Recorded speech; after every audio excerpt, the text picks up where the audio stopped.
पति, पत्नी और नौकरानी। शीतल और अभिमन्यु की शादी को 5 साल हो चुके थे, लेकिन अभी तक उनका कोई बच्चा नहीं हुआ था।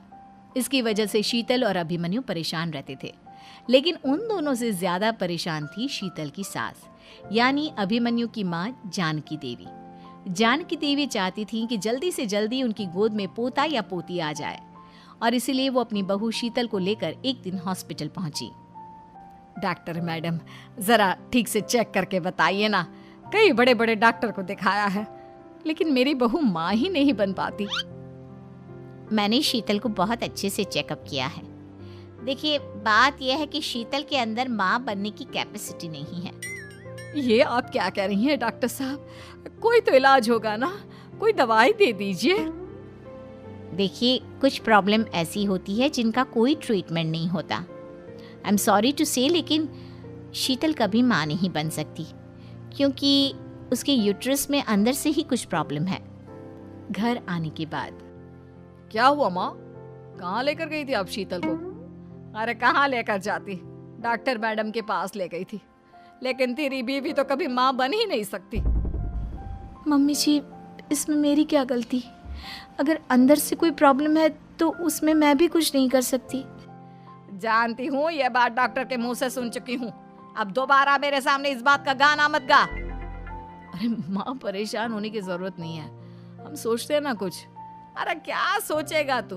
जब डॉक्टर कह चुका है कि तेरी बीवी माँ नहीं बन सकती, तो बता क्या सोचेगा तू? कहाँ से लाएगा बच्चा?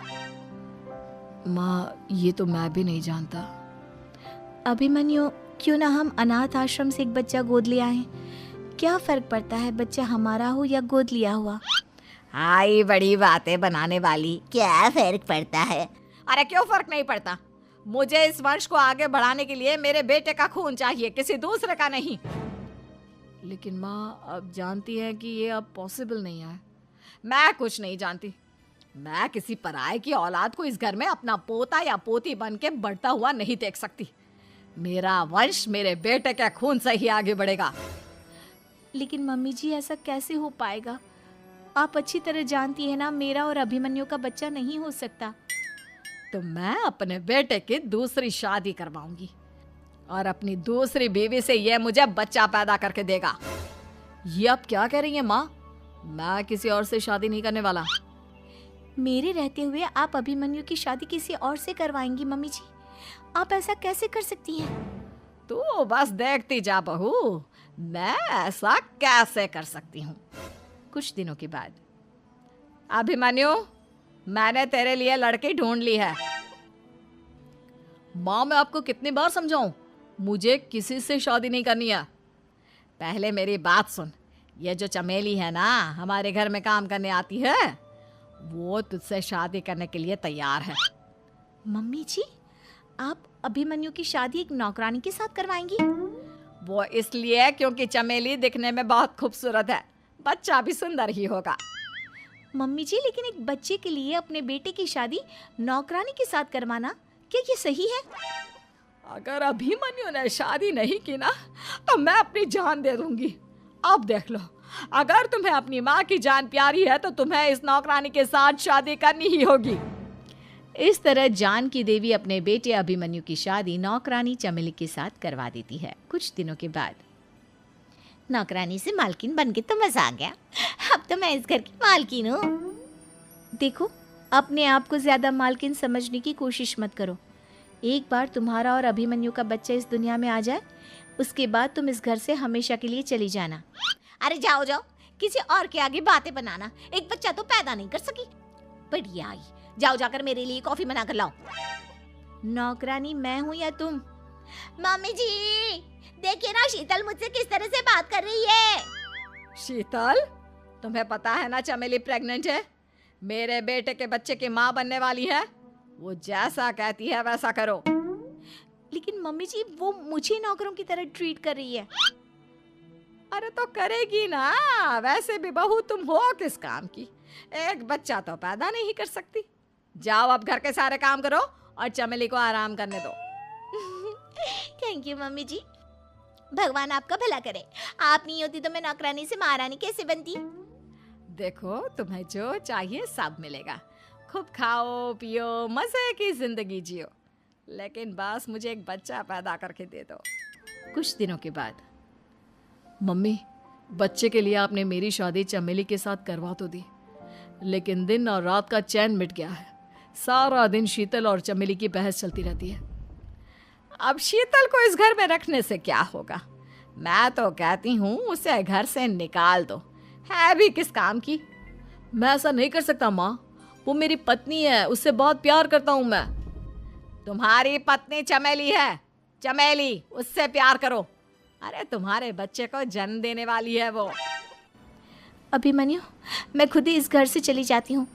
वैसे भी अपने ही घर में नौकरों की तरह रहकर परेशान हो चुकी हूँ। घर की नौकरानी मेरे ऊपर हुक्म चलाती है, वो तुम्हारी पत्नी बन चुकी है।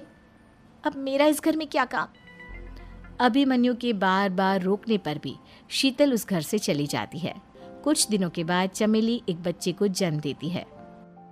भगवान ने मेरी सुन ली, मेरे बेटे का घर भर गया, उसका अपना बच्चा इस दुनिया में आ गया। मम्मी जी, बच्चे को हाथ लगाने से पहले मेरी एक शर्त तो सुन लो। तुम कहना क्या चाहती हो चमेली? आपकी मम्मी को बहुत शौक था ना अपने पोते को खिलाने का। अब देखो, इस दुनिया में हर चीज की कोई ना कोई कीमत तो होती है।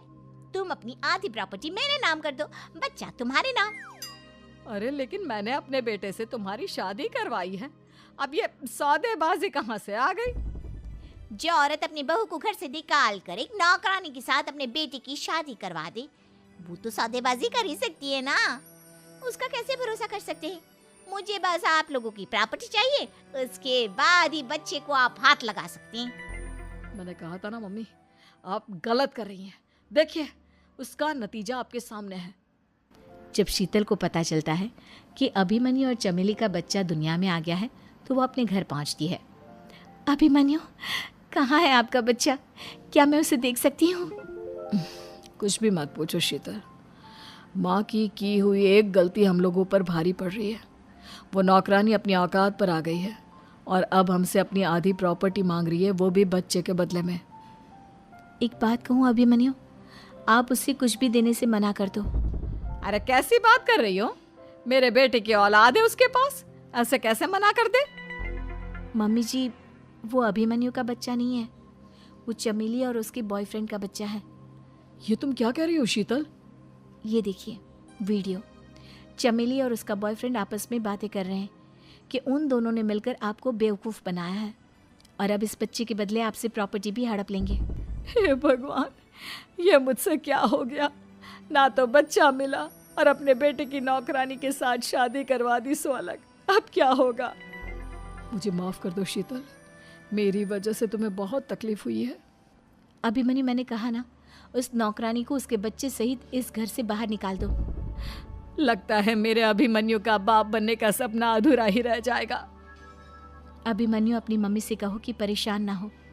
आपको याद है एक बार हम एक IVF सेंटर गए थे, मैंने फिर से वहाँ जाकर बात की थी और आपको पता है इस बार मैं प्रेग्नेंट हूँ, क्योंकि हमने वहाँ पर प्रोसीजर करवाया था जिसकी वजह से मैं प्रेग्नेंट हो गई थी और इस बात का पता मुझे बस कुछ महीने पहले ही लगा है।